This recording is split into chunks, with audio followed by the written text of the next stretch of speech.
Good evening. This is Anna live with you from Canada West. Today I'm going to walk you through the nitty-gritties of why politicians of Canada West agreed to Confederation. Along with me I have reporter Mary and columnist Ariel. Now let's hear from them. Hey Ariel, how are you doing today?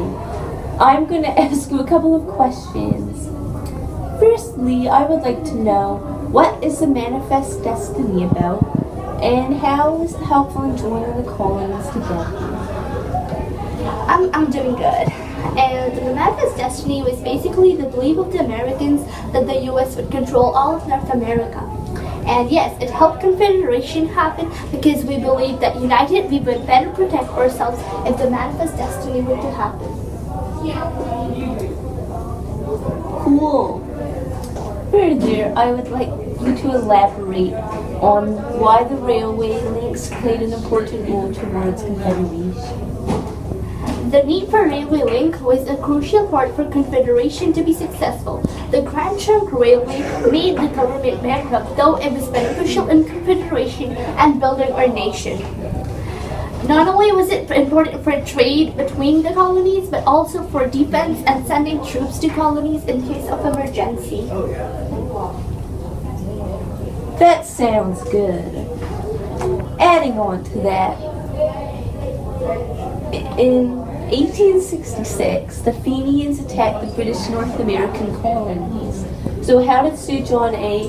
convert this into a reason for Confederation? The Fenians would attack villages and rush back to safety in the U.S. So Sir John A. believed that if the colonies were united, then they would be able to protect themselves better from these attacks. And the government voted for this, and more money was put into defense and more volunteers trained. That was a great idea. It would actually be a good reason for joining other colonies. What was the political deadlock about, and did this lead to the representation issue?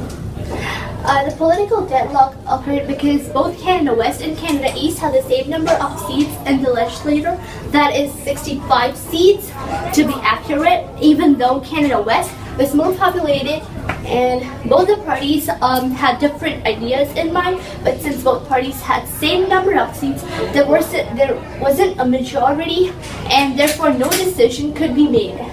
And yes, this led to the Confederation issue. So what happened after that? George Brown, the political party leader of the Liberals in Canada West, supported representation by population. That is, number of elected representation is determined by the size of the population in the region. He was the owner of the newspaper, The Globe, and he used it to write speeches in favor of representation by population. Canada West was against this, and therefore Sir John A. came up with a brilliant idea about the Great Coalition. Canada West thought that if Canada East had 65 seats, then they should have 82 seats. During the Great Coalition, the politicians made decisions that fixed this problem by adding a few more seats for Canada West. Wow! So that's how the representation issue was solved. It was a great, pretty long process. Yeah, it indeed was. Can you please tell me about what the Charlottetown and the Quebec Conference was about? Sure. The Charlottetown Conference was basically a meeting point where the leaders of Canada West and Canada East wanted to convince the Maritimers to join a larger union of all the BNA colonies. This led to the Quebec Conference, where the general population made it clear that it wanted to know more about the negotiations that would decide their future. The Quebec resolutions were published. These resolutions were also known as the 72 resolutions, and they served as the basis for the talks leading to Confederation.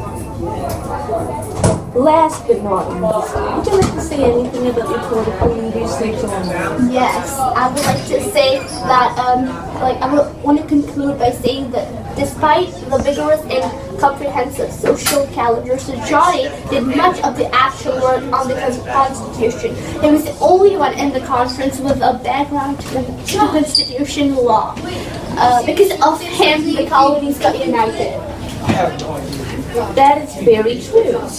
So Is this how and why your colony said yes to Confederation? Yes, that is indeed why the colony said yes to Confederation. Wow, Ariel, thank you for enriching us with all the valuable information and telling us why your colony agreed to Confederation. Hope your acceptance to Confederation reaches great heights. Thank you, Mary and Ariel, for your valuable time in sharing your viewpoints with our viewers. I'm sure the viewers enjoyed listening to your discussion. It must have cleared a lot of doubts they had in their minds regarding this issue.